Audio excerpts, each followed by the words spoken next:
அடக்கம் உடையார் அறிஞர், அடக்கம் இல்லாதவர் கல்லார் அப்படின்னு ஒரு பழமொழி சொல்லுவாங்க.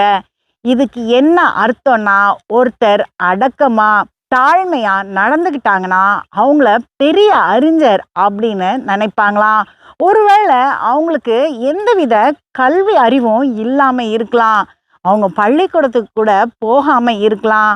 ஆனா தன்னடக்கத்தோட, ஒரு அடக்கத்தோட அவங்க நடந்து கொள்ளும்போது, செயல்படும்போது அவங்கள பெரிய அறிஞர் அப்படின்னு சிலர் நினைப்பாங்களாம்.